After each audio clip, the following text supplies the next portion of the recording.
Welcome back, ladies and gentlemen. Money and Politics, and it has been a crazy week for me personally, and I'm sorry to have missed you for probably 3 days, I think it was now. I had to go out of town. If you know the economist Stephen Moore, he was speaking along with the English politician, businessman turned politician, Nigel Farage, who was the leader of Brexit that took England out of the European Union.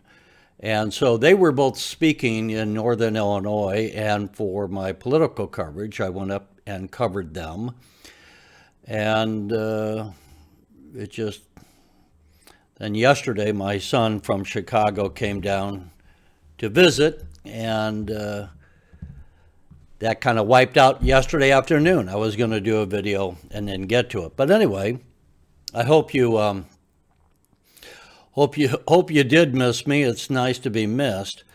If you want to send me, and by the way, I have to check my mail. I've been scrambling to do the coverage. So if you've mailed me, this is reminding me as well. I got to check my mail because I'm still catching up. I'm just now close to 6 o'clock Central Time getting caught up on processing the videos that I shot. Anyway, you can reach me moneyandpoliticsnow@gmail.com.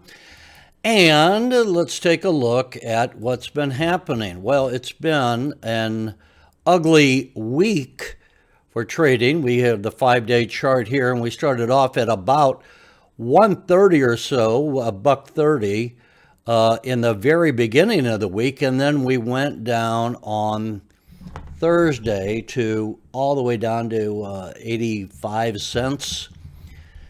I actually bought some more shares at 86 cents. I'm trying to remember if it was 86 or 87. You know, I just thought, oh my God, they're giving the company away here. And that was a good buy. And you look at the volumes here, folks. Look at the volume spike as that price went down. So I hope you were doing some buying. And then today we had a recovery of sorts, certainly from the deep down side, and we closed at 99 cents. That is still cheap. I think we're still oversold, but at least it was nice to see us come up about 15% on the day on volume of 11,480,000 shares traded. Now, the other thing that happened today is something slightly positive, and that's Brian Foote put out a series of tweets that you can see here. And one thing I'm just thinking, this is positive because I've been critical of Humbl. It's been critical of not putting out enough information and give us some updates of what's going on so that we don't just have the rumor mill going crazy. So Brian Foote today did that, put out a series of tweets. And as you can, if you haven't seen it, let me just quickly read it. It's Humbl Pay, the tech team is fully focused on digital asset wallet and peer-to-peer integration. Humbl Marketplace, we believe NFTs and ticketing will converge on blockchain, and we're in discussions with sports, music, and entertainment. As people will know, I was catching up on what the NFTs were and all, and I'm pretty much there thanks to our friend Brian Kirchhoff in LA, who did an interview with me a while back. But you know, this marketplace thing and the NFTs, I think, is really could be very big. And I can see that Brian Foote is putting a whole lot of emphasis on here, which is probably not news to any of you. But the point is, let me go on and we'll come back. And Humbl Financial, he's talking about. we're continually gaining traction on this blockchain product and are working to make sign up easier through custodial partners. Less than 5% attrition rate from the initial subscribers. So, okay, there's some good news, right? Less than 5% attrition rate, and they certainly are aware of, some of the criticism, the feedback that they're getting is that it's too cumbersome to sign up on the blockchain product line and the ETXs and all. And then he says, we have deep faith that our fully staffed Humbl team, and of course they just added like 15 new people, by division above, will be getting the job done. Our goal is to build products that work seamlessly together for you across the Humbl platform.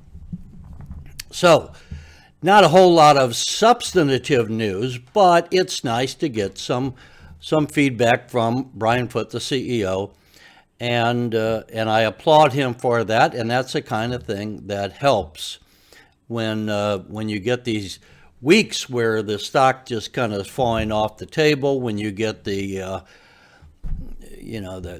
critics, the peanut gallery throwing mud balls at you and criticizing all the time.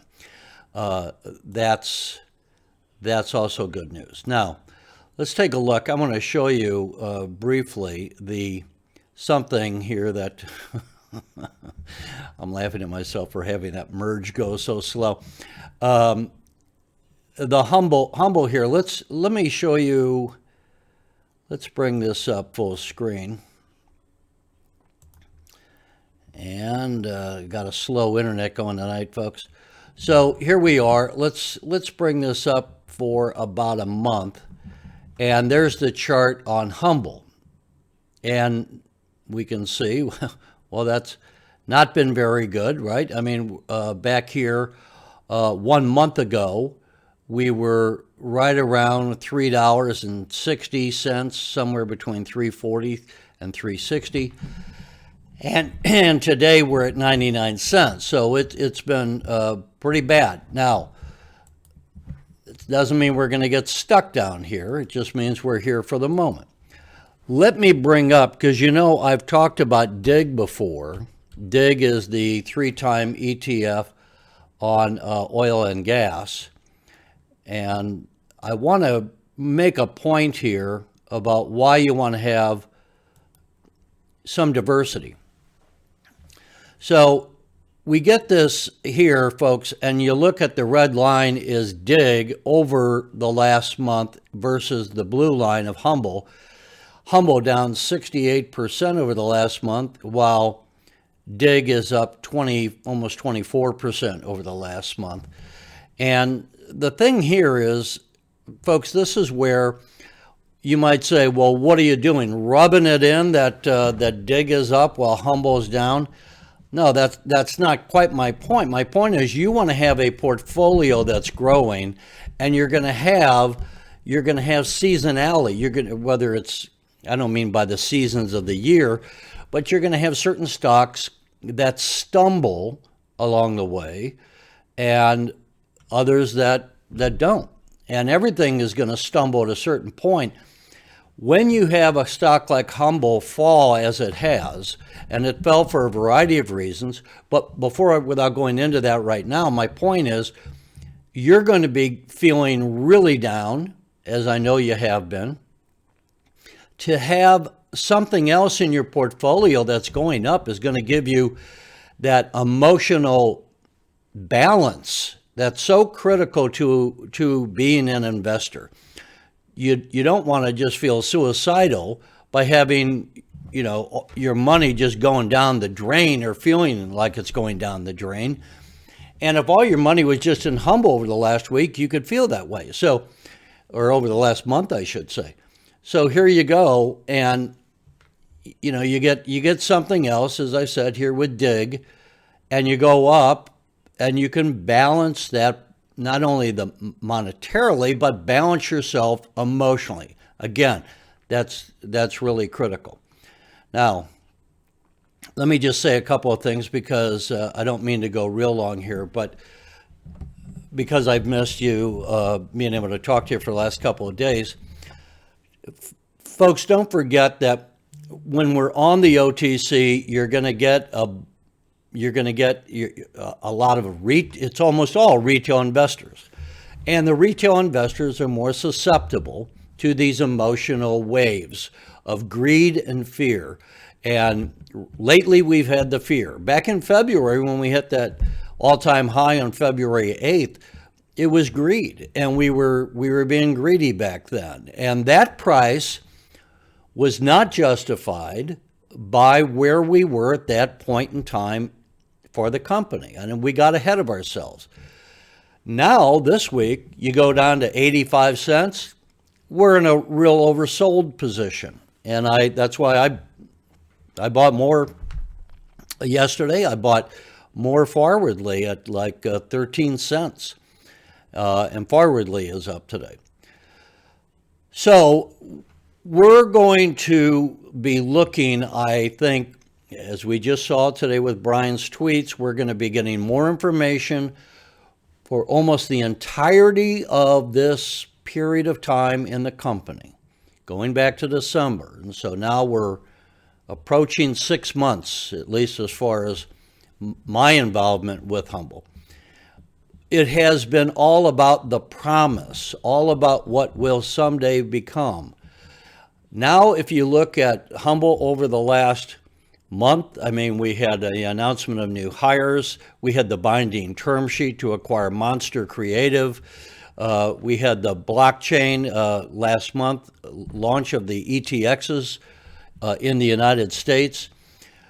So we're getting this development coming along. We got the app. They're improving the app. They're working on it, as Brian Foote mentioned. So I think what we're going to be getting is a lot more substantive information about July. When we get the quarterly earnings report, we're going to begin to start getting information about how the operation is going. How much money, or how many people are subscribing to the ETXs? Where are we on the NFTs? Where are we on the peer-to-peer, on the transactional relationships? There was an interesting, I can't even remember where I saw it now because you look at so many different pieces of information, but somebody posted a comment by a merchant who said he got, on a $400 transaction, he did his first transaction from a customer via Humbl, and he said, you know, I did $400 and Humbl took 30 cents. And he said, if that had been a credit card, it would have cost him $14. So he said, you know, it saved me $14, basically, without getting it down to the penny. And, you know, here's a merchant that said, if I can get a lot more customers using the Humbl app to pay me, that alone would be magnificent for his business. I mean, imagine over the course of the year, if all he had were 100 customers over the course of a year pay him, you know, that where he's saving $14, making 100 payments of $400. That's $1,400 more for the businessman. And I think if Humbl can drive that home when they're contacting these businesses, and the businesses can extrapolate their own savings, it'll be huge, huge for businesses. They will love using the Humbl app, and great for everyone else, because, you know, that just makes it where we can buy seamlessly, as Brian Foote said, to have all this integration going on the app. So the bottom line is, folks, I think there's a lot of positivity developing. We are, yes, down. So has the market's been down. Now the Dow and the overall markets of late have been going up. But let me just see if I can. I mean, the Dow today was up 360 points, which is about 1%. The S&P was up about 1.5%, and the NASDAQ shot up at 2.3%. So there you go, folks. I think the thing is, there's reason to hold humble and be positive about it. But on the other hand, don't forget that, it's good to be diversified. And I'm not always preaching to you about penny stocks. When I said DIG was up, a month ago it was $115, and now it's up to 140, dollars a share. But heck, have 2, 3, 5 shares, whatever. I know we all have different abilities to afford these things, but there's also some of those leveraged investments, like I told you about. There's the FNGU. There's the UPRO on the 3 times the S&P 500. Those are all, I think, ways that you can, if you don't want to buy one particular company, you can be diversified that way through those leveraged ETFs and get a big bang for your buck. Okay? As long as the American economy is growing, and almost certainly we're going to be growing as we come out of the COVID shutdown year of 2020. So I don't have a whole lot more, folks. Thank you so much for listening, for joining. I will continue to bring you some of the news as we get it. Sorry that I missed you earlier this month. This weekend, I hope you guys have a good weekend. I'm going to be going into St. Louis because there's an annual book fair that I love to go to, and it was shut down last year. It didn't happen. So this is the first time I've been able to go to it. Big used book fair. You never know what treasure you're going to find of something that was published maybe, 50, 60, 70 years ago that came out of Uncle Louie's closet. And the reason I also mention that, not only because I'm going and it's going to be something fun, but it's just one more small indication of that we're coming out of the COVID shutdown and the economy is going to be growing. We're going to be reopening things. We got more people in the baseball stadiums. All of it's good. That's also good for Humbl. It's good for Tickety,